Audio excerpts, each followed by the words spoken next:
오늘 제목에 한 인물이 나옵니다. 고넬료라 하는 백부장입니다.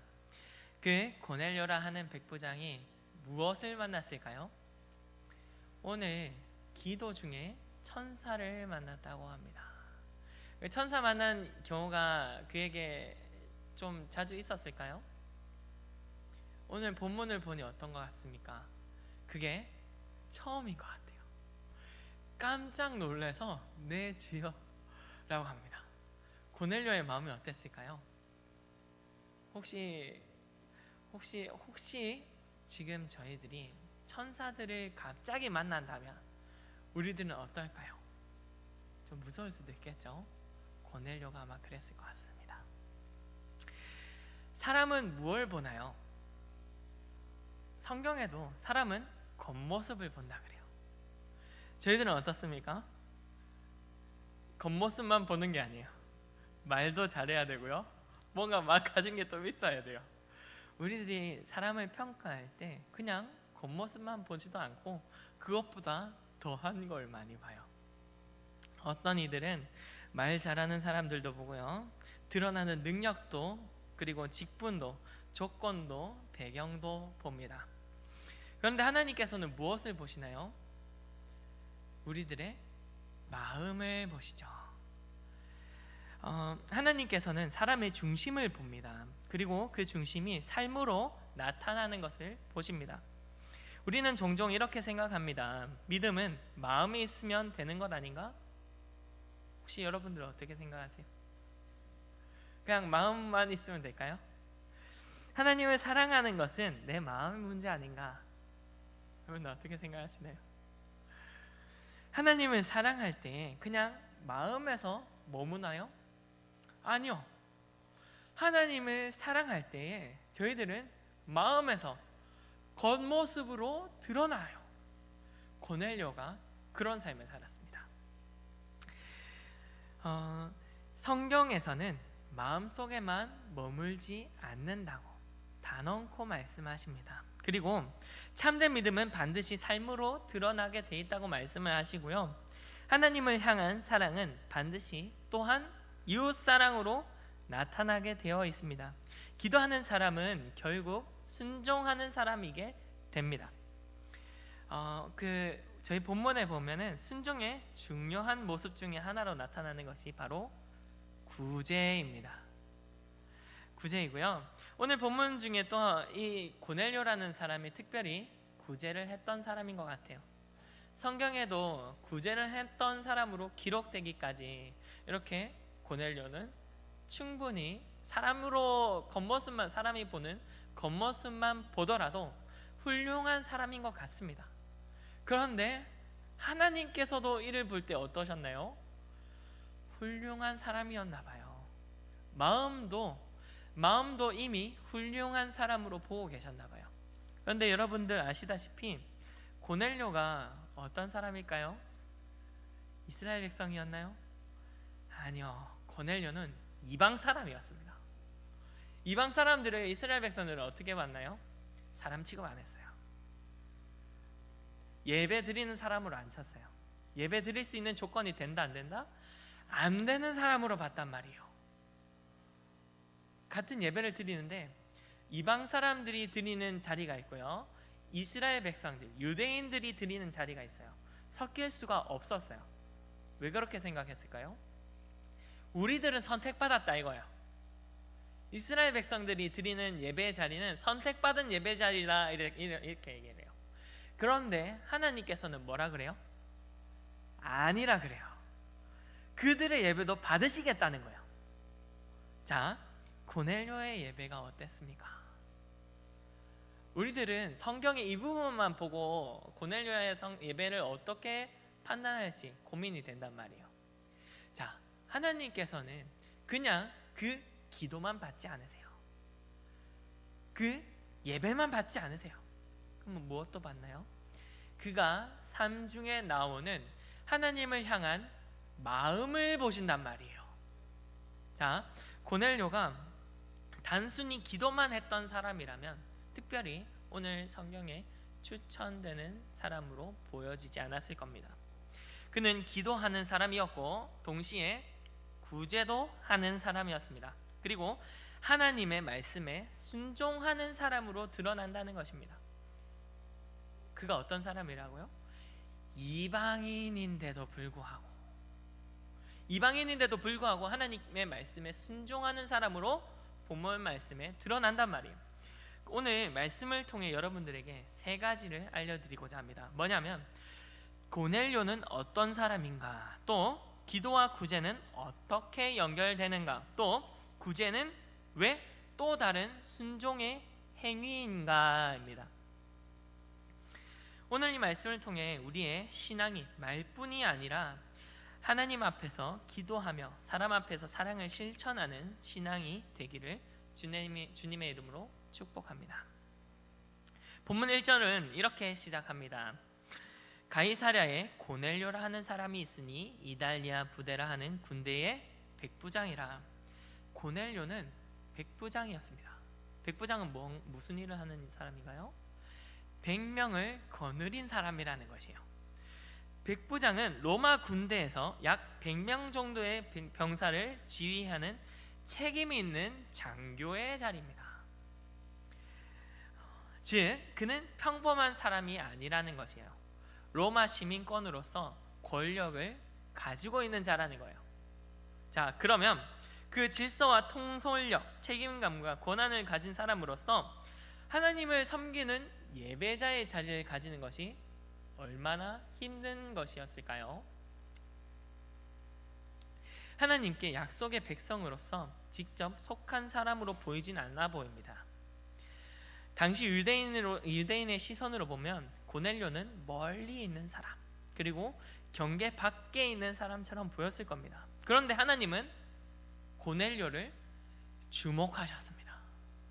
2절 한번 볼까요? 그가 경건하여 온 집안과 더불어 하나님을 경외하며 백성을 많이 구제하고 하나님께 항상 기도하더니. 여기서 고넬료에 대한 특징이 4가지가 나옵니다. 뭐가 나오냐면 그가 경건했다고 합니다. 경건은 단순히 종교적인 분위기만 말하지 않아요. 경건은 어떨 때 경건한다고 하나요? 그의 삶 가운데 하나님을 두려워함이 있다는 거예요. 자, 하나님께서 하나님을 의식하라고 우리들 가운데 예배자리로 불러주셨을 줄 믿습니다. 지금 저희들도 예배자리 가운데 나와 있단 말이에요. 하나님을 의식하는 거죠. 하나님의 살아계심을 저희들은 의식하는 거란 말이에요. 자, 하나님을 무서워하고 하나님을 존중하고 하나님 앞에서 자신을 돌아보는 태도가 있던 사람이라는 것입니다. 겉모양만 종교적인 사람이 아니라 실제로 하나님 앞에서 살아가는 사람이었다는 것입니다. 오늘날도 이 같은 사람이 필요합니다. 교회 오래 다니고요, 오래 다닌다고 해서 자동적으로 경건하게 되던가요? 아니요. 오래 다닌다고 해서 경건하게 안 되던데요. 오히려 좀 무감각해지던데요. 성경 지식이 많다고 자동적으로 경건한 사람이 되던가요? 아니요. 저희 학교에서 최근에 무슨 일이 있었어요. 저희 청년부에게는 같이 나눴었는데요. 학교에 이거 여러분들 비밀이에요. 학교에 말씀하시면 안 돼요. 뭐냐면 힐송 혹시 아세요? 힐송 아세요? 힐송에 무슨 일이 있었냐면 예전에 동성애 찬양 사역자들이 세워졌어요. 그 찬양 사역을 하는 리더십 있는 사람들이 동성애를 했다는 거예요. 이걸 어떻게 했을까요? 꾸준히 진행이 됐어요. 어느 순간 비판의 시선이 많아지니까 이걸 이제 거뒀단 말이에요. 이제 찬양 사역자들은 동성애자들을 안 받겠다, 이렇게 된 거예요. 제가 학교에 단톡방이 있었는데 단톡방에 제가 이거 힐송 동성애 문제가 있었는데 뭐 저희 교단에서는 이거 용인한 거예요? 이렇게 단톡방에 적어놨어요. 그러니까 무슨 일이 벌어졌어요? 어떤 사람이 독이 바짝 올라가지고 저하고 싸우려고 하는 거예요. 저는 싸울 마음이 없었거든요. 그러다가 저희 단톡방에서, 단톡방 혹시 뭔지 아세요? 그 카톡에 보면은 여러 사람이 들어와 있는 여러 사람이서 대화할 수 있는 그곳이에요. 그곳에서 제 발언권이 차단됐어요. 말을 못하게 만들어버렸어요. 여튼 그런 일이 있었어요. 저희 학교가 어떤 학교예요? 신대원생이 다니고 있어요. 신학생 대생이 다니고 있단 말이에요. 그런데 그 학교에서 이런 일을 봤을 때 만약에 경건한 자들이었다면 하나님을 의식했겠죠. 그렇다는 말은 뭐예요? 하나님을 아는 지식이 많더라도 하나님을 의식하지 않을 수 있다는 거예요. 저희들은 오늘 말씀을 통해서 겉모습만 하나님을 찬양하고 겉모습만 예배하는 자들이 아니었으면 좋겠습니다. 경건은 하나님 앞에서 사는 태도입니다. 여러분들의 태도는 어떻습니까? 사람이 보지 않을 때도 하나님을 의식하십니까? 그것이 경건입니다. 사람들이 보지 않아도 하나님은 보신다 이거예요. 내가 사람을 의식하지 않아도 하나님을 의식하겠다 이거예요. 이런 결단이 있는 것, 이런 마음이 있는 것, 그 사람이 오늘 인물의 고넬료입니다. 온 집안과 더불어 하나님을 경외하며, 그의 집안은 하나님을 경외하는 집안이었습니다. 단순히 자신 혼자만 하나님께 신앙하는 그런 취미적인 신앙생활이 아니었던 겁니다.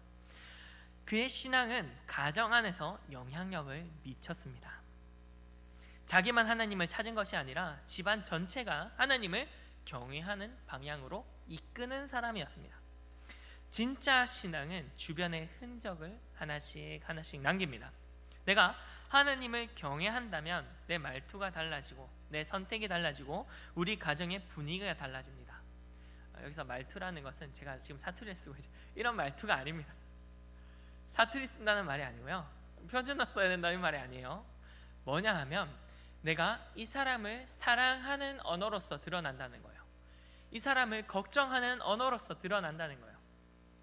그냥 말로만 나오는 게 아니고 표정으로도 나오겠죠. 그리고 행동으로도 나오겠죠. 여러분 만약에 연애할 때, 혹시 연애 기간이 좀 오래됐었죠? 연애할 때 남자친구가 내 아픈 것을 두고 약도 안 사주고 여러분 서운할까요? 서운하겠죠. 만약에 나를 사랑한다면 어떻게 드러났을 것 같아요? 약을 사줬겠죠. 주기라도 해줬으면 좋겠죠. 그런 행동으로도 드러난다는 거예요. 하나님을 의식하는 자들로서 우리들이 예배할 때 어떻게 예배하는 행태로 드러날까요? 하나님을 사랑한다면 내가 내 삶 가운데 하나님의 말씀을 순종하는 것으로 드러나겠죠. 참, 고넬료는 그런 사람이었던 것입니다. 이 부분은 아주 중요한 부분인데요, 성경은 고넬료를 소개할 때 기도를 많이 했다라고만 소개하지 않습니다. 그러면 뭐도 같이 소개할까요? 백성을 많이 구제하더니였다라고 같이 소개를 합니다. 그의 구제를 기록하게 하신 이유가 뭘까요? 그 이유는 고넬료의 신앙이 내면에서만 머무는 신앙이 아니라 겉으로도 드러나는 신앙이었다는 것입니다. 그의 하나님의 경외하는 사람으로서 사랑으로 드러났다는 것입니다. 그는 기도를 할 때 손과 발의 실천으로 이어지기까지 하던 사람이었습니다. 저희들도 기도를 합니다. 저희들도 신앙생활을 합니다. 예배도 드리고요. 저희들의 행실로서 어떤 모습으로 드러나고 있을까요? 고넬료처럼 실천이 따르는 삶을 살아가고 있습니까? 혹은 실천이 없는 그냥 취미 같은 행태로 드러나고 있지는 않습니까? 저희 어머니가 이런 얘기를 하세요. 설교할 때 울지 말아라. 제가 설교할 때 안 울려고 한단 말이에요. 근데 제가 본의 아니게 울어져요. 여러분들 그거 제가 안 울려고 노력한다는 것만 좀 인지해 주셨으면 좋겠습니다. 하나님께 항상 기도하던 사람이었는데요, 고넬료는 위기 때만 잠깐 기도하던 사람이 아니었어요. 저희들이 습관적으로 위기가 찾아올 때 뭘 하나요? 기도를 해요. 안 믿던 사람들도 하나님을 찾아요. 뭐 제 친구들은 뭐라 하냐, 안 믿는 친구들은 하나님, 부처님, 알라님 저 좀 도와주세요 이런단 말이에요.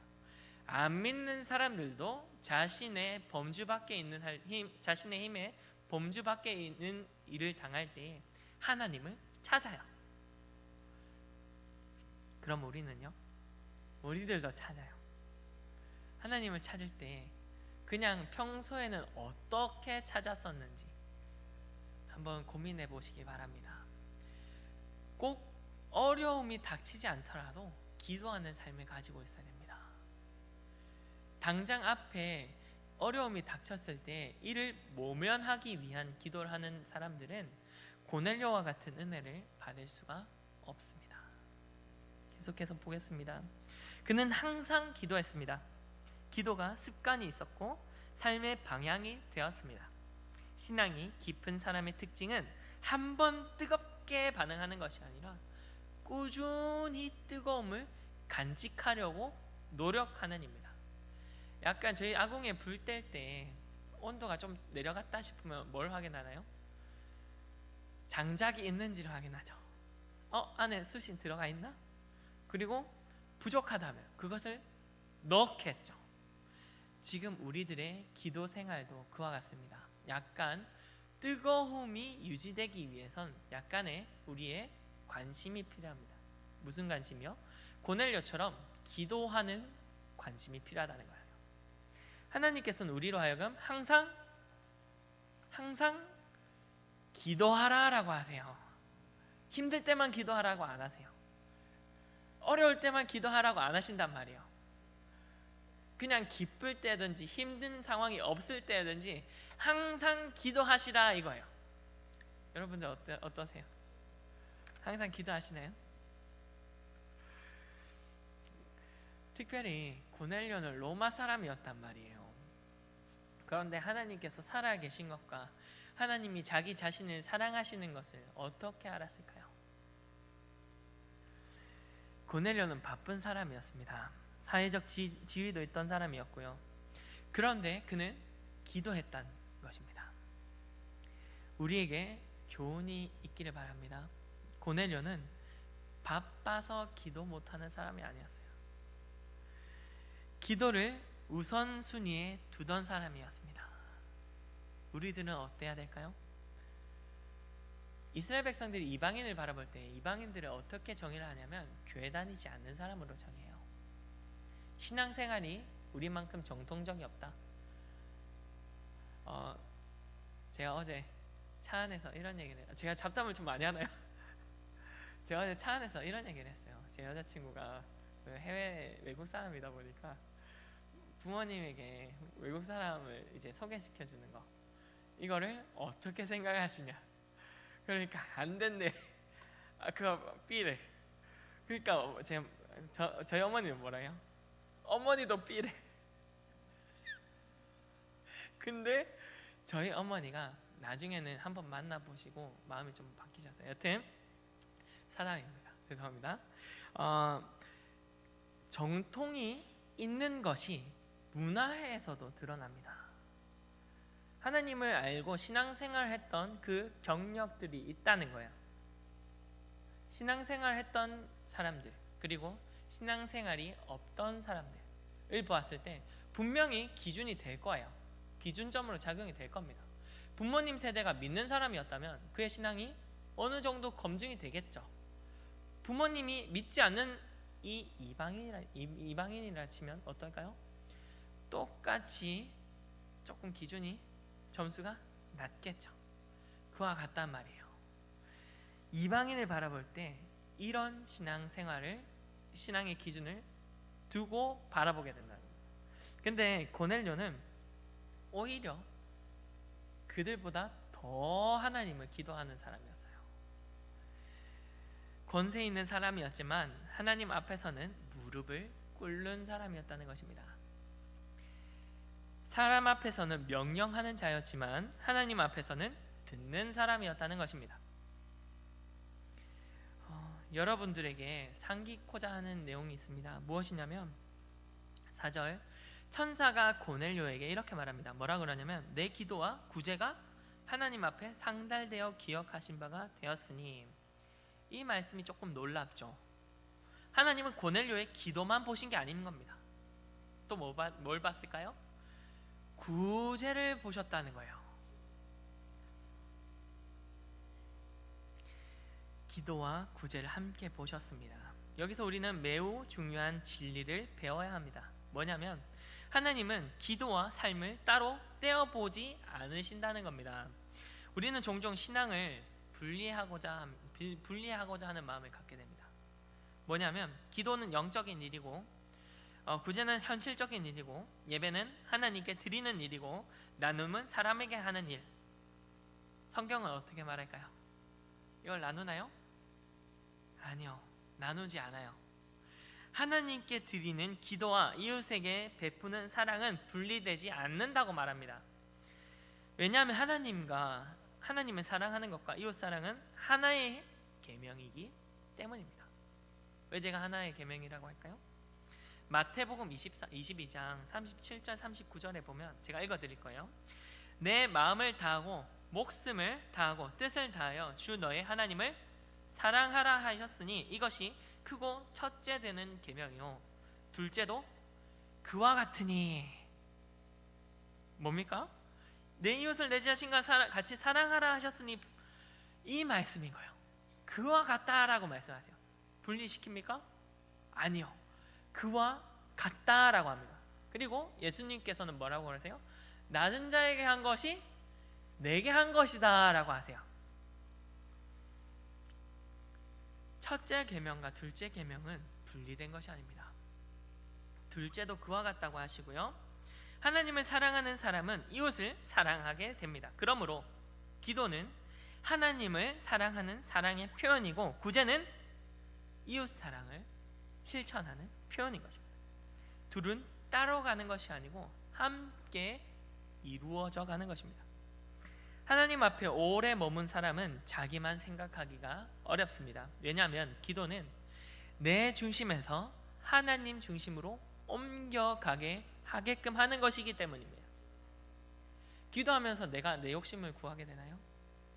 아니요, 하나님의 뜻을 찾게 되죠. 나로서는 할 수 없는 것들을 하나님의 뜻이 무엇인지 발견하려고 하는 것이죠. 언제 제가 어렸을 때 이런 기도를 해요. 하나님, 저 로또 되게 해주세요. 복권 되게 해주세요. 돈 생기면 뭐 하려고? 내 마음대로 살라고. 내 편한 대로 하려고. 그런데 이 기도 응답됐어요? 안 됐어요? 안 됐겠죠. 신앙에서 내가 원하는 기도를 하나님께서는 받지 않으세요. 간혹 제가 어떤 이들의 고집을 하나님께서 들어주시긴 합니다. 기도를 할 때 하나님께서 다 들으시는 걸 저희 믿음으로 알아요. 저희 기도를 할 때 들으시는 분은 하나님이신 걸 다 안단 말이에요. 하나님의 능력은 한이 없는 것도 안단 말이에요. 그렇기 때문에 저희 욕심을 세워서 기도할 경우가 간혹 있어요. 하나님께서 들으실 경우도 간혹 있단 말이에요. 그런데 그 기도가 하나님께서 보시기에 선한 기도일까요? 아니에요. 선한 기도는 뭡니까?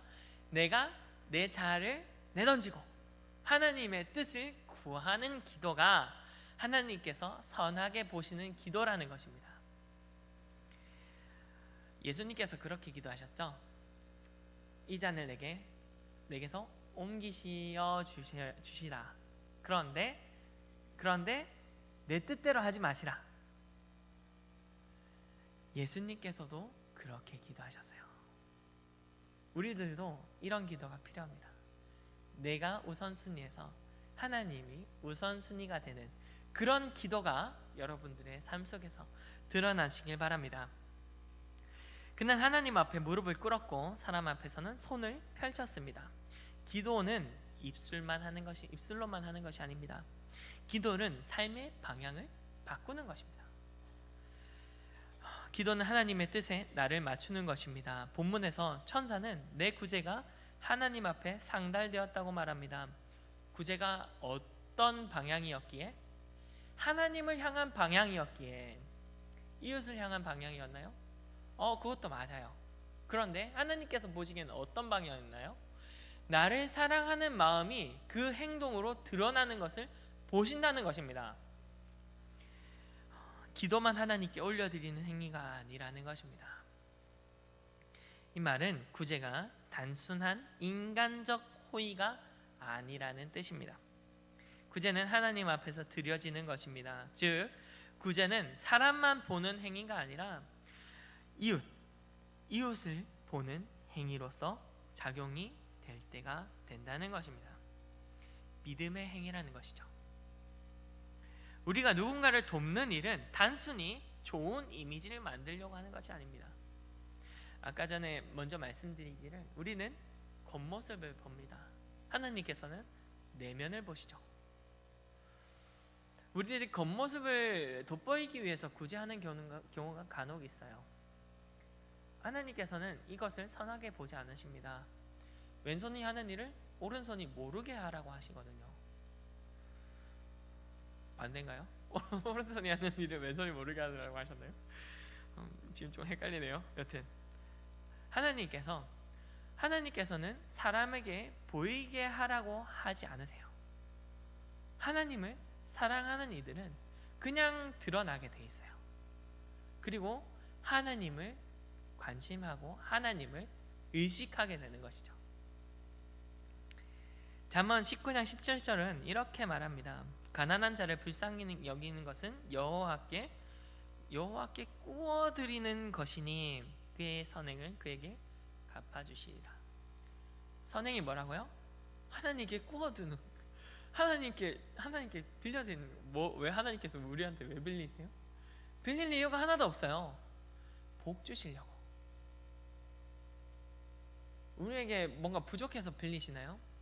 아니란 말이에요. 하나님께서 부족하신 분이세요? 아니란 말이에요. 왜 하나님께서 말씀을 통해서 빌려주신다, 빌려드린다라고 표현하시나요? 우리에게 복 주시려고 그렇단 말이에요. 고넬료의 구제가 그랬을까요? 그랬어요. 그래서 나중에 누굴 만나나요? 베드로를 만납니다. 지금 보면은 가난한 자들을 돕는 일이 여호와께 꾸어드리는 것이라고 합니다. 하나님은 그 행동을 하나님께 한 것으로 받으신다는 거예요. 받으신다는 것이요. 이웃에게 한 것이 곧 주님께 한 것입니다. 그러므로 구제는 단순한 선행이 아닌 것입니다. 구제는 하나님께 드리는 순종입니다. 하나님을 사랑하기 때문에 하나님이 사랑하시는 사람을 외면하지 않는 것입니다. 이제 본문의 핵심을 더 분명히 보겠습니다. 구제는 왜 순종일까요? 구제가 왜 순종이 되나요? 하나님의 말씀을 듣고 교회 잘 다니는 것, 예배 빠지지 않는 것, 기도 열심히 하는 것, 모두 다 좋아요. 다 좋습니다. 그런데 거기서 끝나면 안 됩니다. 순종은 하나님께 대한 태도만이 아니라 하나님의 말씀에 따른 삶의 실천인 것입니다. 구제를 해도 되고 안 해도 된다 이렇게 말씀하시네요. 선택사항이 아니라고 말씀하세요. 신앙생활의 옵션이 아니라는 것입니다. 미가서 6장 8절에 보면 사람아 주께서 선한 것이 무엇임을 내게 보이셨나니 여호와께서 내게 구하시는 것은 오직 정의를 행하며 인자를 사랑하며 겸손하게 내 하나님과 함께 행하는 것이 아니냐라고 하신단 말이에요. 하나님은 정의와 인자와 겸손을 원하신다는 것입니다. 우리들의 신앙생활은 지금 어떤 형국을 띠고 있습니까? 제가 중학교 때 아버지께서 바둑을 좋아하셨어요. 저는 바둑 별로 안 좋아했단 말이에요. 바둑 한 번 뜨면 시간 얼마나 오래 갈까요? 2시간도 가고요 3시간도 가요.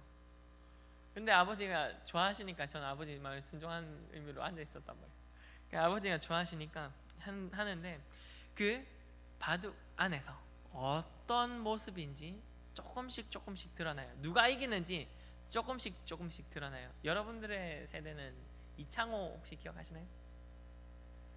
바둑 기사들이 엄청 유명할 때 어떤 사람은 이제 이창호가 군대를 갔는데 좀 보호받았다 그러죠. 바둑을 두면 형국이 어떤지 조금씩 보여요. 어떤 위치는 살았고 어떤 위치는 죽었고, 이 수를 두면 안 되고 저 수를 둬야 살고, 이런 형국이 보인단 말이에요. 그러면 지금 우리들이 신앙생활 할 때에 이 형국은 지금 여러분들이 어떻게 보고 계시나요? 여러분들의 삶에서 나오는 신앙생활은 어떤 모습으로 지금 드러나고 계세요? 한번 고민해 보셔야 할 문제입니다. 지금 아까 전에 말씀드렸다시피 오래 신앙생활 했다고 바로 서는 것이 아니에요. 신앙적인 지식이 많다고 해서 바로 서는 것이 아니라는 것입니다. 요한일서 3장 17절 18절에서 이렇게 말씀하시는데요, 누가 이 세상의 재물을 가지고 형제의 궁핍함을 보고도 도와줄 마음을 닫으면 하나님의 사랑이 어찌 그 속에 거하겠느냐. 자녀들아, 우리가 말과 혀로만 사랑하지 말고 행동함과 진실함으로 하자. 궁핍함을 보고도 도와줄 마음을 닫으면 하나님의 사랑이 그 안에 거합니까? 거하지 않는다고 해요. 매우 이 말씀 좀 강하게 와닿을 수 있는데요, 도울 수 있었는데도 마음을 닫아버리면 하나님의 사랑이 그 속에 거할 수 없다고 말합니다. 사랑은 행동입니다. 구제는 그 행동의 한 모습입니다. 순종이란 주님, 제가 주님의 뜻을 따르겠습니다, 주님의 뜻을 따르겠습니다 라고 하는 거예요. 간혹 순종할 때 어떤 이는 복을 받을 거라고 예상을 하며 순종을 합니다. 저희들이 복을 받을 것으로 순종을 하나요? 그 복의 근원은 그냥 제가 한 것에 이득을 취하려고 하는 것이 아닌가요? 저희들이 성경을 통해서 듣기는 복은 천국의 복입니다. 여러분들께 제 삶을 조금 소개해 드리고자 하는데요, 제가 신학도의 길을 걷기 전에 제가 먼저 기독교 실용음악과를 가려고 했단 말이에요. 혹시 뭔지 아세요? 기타도 치고 드럼도 치고 뭐 이런 거 하는 곳이에요.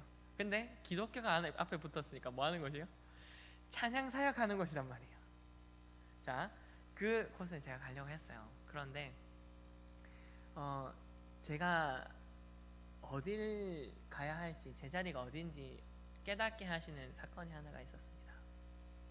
제가 그때 순종하지 않았다면 지금 이 자리에 있었을까요? 없었겠죠. 그러면 혹시 제가 돈을 더 벌고 있었을까요? 돈을 더 벌고는 있었겠죠. 여러분들 혹시 아실 것이, 사역자는 돈을 바라보고 가지 않습니다. 저는 제 개인적인 비전은 처음에 이 비전을 바라볼 때 어떤 마음으로 이 길을 걷게 됐냐면, 하나님이 나를 사랑하는 것을 내가 너무 절실하게 알겠는 거예요.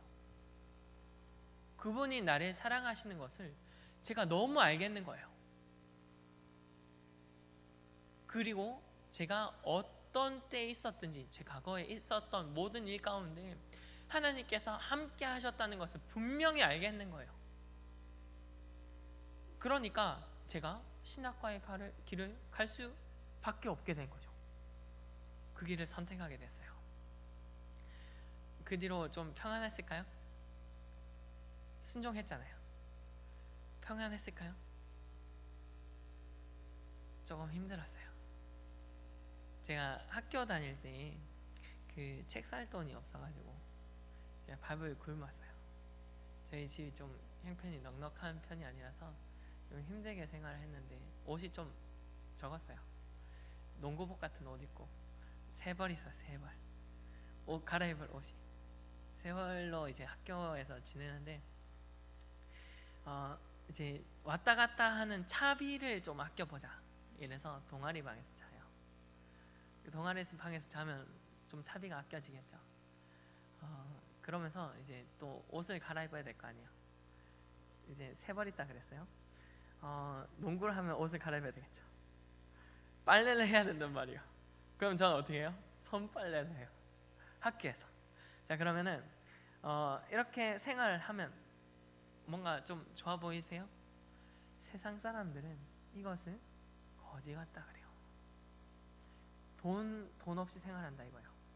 저는 어땠어요? 너무 기뻤어요. 하나님께서 나와 함께 하시는 것을 그 중에서도 알겠는 거예요.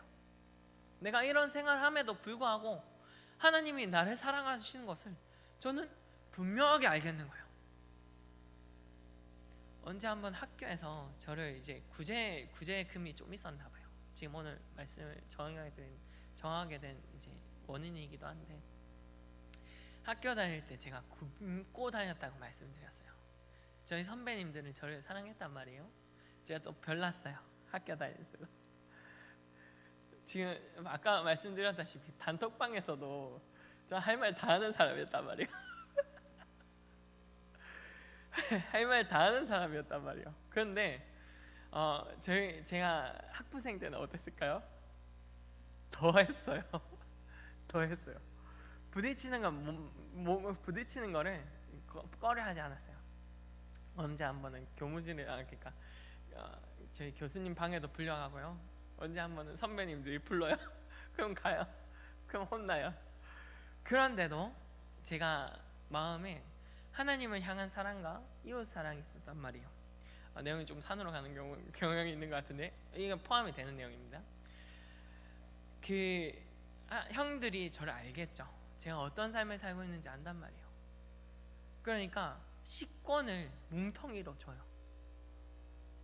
밥 굶지 말라고. 저는 이제 그 식권을 가지고 밥을 먹는 거예요. 너무 감사하죠. 학교 생활할 때 이런 구제가 없었다면 제가 학부 생활할 때 어떤 삶을 살았을까요? 엄청 힘들게 살았겠죠. 학부 생활 사진을 좀 보여드리고 싶은데 사진이 없네요. 그때는 진짜 말랐어요. 많이 말랐어요. 드리고자 하는 말씀은 죄송합니다. 여러분들이 구제할 때 어떤 이는 정말 절실한 거예요. 구제가 없으면 생활이 안 되는 거예요. 그런 구제가 필요합니다. 지금 특별히 저희 학교 재단을 위해서 지금 신학생을 위해서 헌금을 지금 준비를 하고 있는데요. 그 헌금이 아마 제가 받았던 헌금이었던 것 같습니다. 제가 돈이 없어서 이제 장학금을 꼭 받아야 돼요. 장학금 안 받으면 학교를 못 가요. 왜냐하면 저희 집안이 좀 힘든 집안이었어요. 여러분들 혹시 아시는 분이 계실 수도 있는데 아버지가 조폭이셨거든요. 그래 좀 어떻게 좀 경제적인 형편이 안 돼요. 그런데 여기까지만 하고 본론으로 들어가서 여러분들께서 구제하는 데에 있어서 마음을 좀 열어주셨으면 합니다. 저를 위해서 하는 것이 아니고, 저를 위해서 지금 이 얘기를 하는 것이 아니고 여러분 자신을 위해서 필요한 것입니다. 제가 지금 꾸준히 말씀드리는 것이 구제와 하나님을 사랑하는 것을 떨어뜨려 놓을 수 있다? 없다. 그럼 내가 어떻게 해야 된다? 하나님을 사랑한다면 겉으로 드러나게 되는 것인데, 그것이 그 중에 하나가 구제라는 거예요. 내가 가진 시간, 물질, 관심과 수고를 하나님의 뜻에 따라 사용하셔야 합니다. 내 계획을 조금 내려놓는 순종, 그리고 내 편안함을 포기하는 순종, 내 물질을 하나님께 맡기는 순종, 그리고 시선을 하나님께 맡기려는 순종. 그냥 착한 사람인 척하는 행위가 아니라 하나님을 사랑하는 사람으로서 드러나는 것입니다. 구제는 티가 잘 안 나요. 헌금하는 건 다 누가 보나요? 안 봐요. 누가 보세요? 하나님이 보세요. 기도회에서 뜨겁게 기도하면 사람들이 볼 수가 있어요. 찬양을 잘하면 사람들이 알 수가 있습니다. 말씀을 잘 전하면 사람들이 감탄할 수가 있어요. 그런데 조용히 누군가 돕는 것, 이거는 잘 티가 안 나요. 하나님은 아신단 말이에요. 아마 고넬료가 그런 구제를 했던 사람인 것 같아요. 하나님만 아는 구제, 사람들에게 보이려고 하는 구제가 아니라 하나님을 사랑하는 구제, 그것을 고넬료가 했던 것 같습니다. 여러분들께서 아셨으면 좋겠는 것이, 신학생들은 돈이 잘 없어요. 없는 이가 많아요. 혹시 있는 이가 있다면 해외 유학을 또 많이 갔다 오긴 하죠. 특별히 지금 저희들이 준비하고 있는 저희 신학생을 위한 헌금, 제가 그걸 볼 때 약간 예전에 제가 좀 생각이 나서 그렇습니다. 그 고넬료의 기도와 구제를 하나님께서 기억하십니다. 하나님께서는 다 보고 계세요. 여러분들이 실천하는 그 행동들, 그 모습들 하나님께서는 다 보세요. 돈이 많든 적든 하나님께서는 다 보십니다. 혹시 여러분들께서 구제가 필요하십니까? 그 곳 가운데 하나님의 위로가 있길 바랍니다. 이제 정리하겠습니다. 시간이 조금 오버됐네요. 제가 준비했던 것보다 참 잡담이 많아가지고 조금 추려야 될 것 같은데요. 이렇게 추려보겠습니다. 이제 오늘 우리는 저희 자신을 돌아보는 것에서 하나님을 바라보길 바랍니다. 하나님의 마음, 하나님의 시선이 어디 있는지 한번 바라보시길 바라요.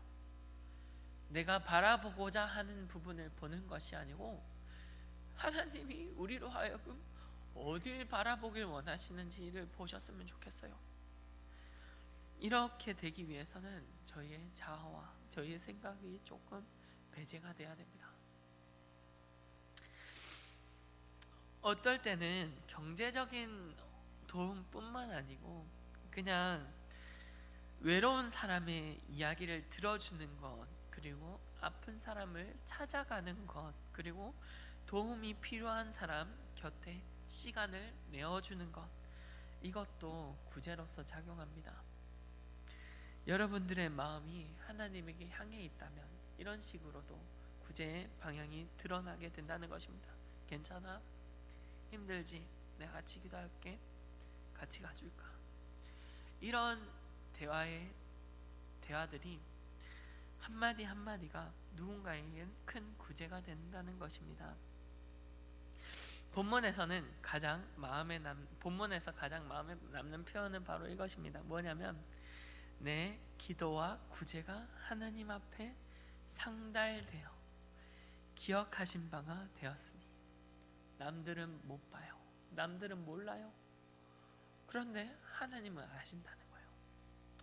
기도뿐만 아니고 구제도 기도와 같은 형태로서 하나님께서 받으신다는 겁니다.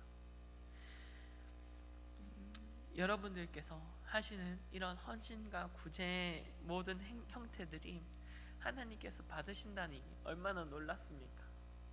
우리가 얼마나 가치 없는 존재들이에요. 하나님 아버지 앞에서는 얼마나 하찮습니까? 그럼에도 불구하고 그 형태들을 하나님께서 받으신다는 겁니다. 정리하겠습니다. 그러므로 사랑하는 성도 여러분, 기도합시다. 항상 기도합시다. 그러나 기도만 하지 맙시다. 구제도 같이 합시다. 도움이 필요한 사람을 돌봅시다. 그리고 우리의 물질과 시간과 관심과 사랑을 하나님 뜻대로 사용합시다. 기도하겠습니다.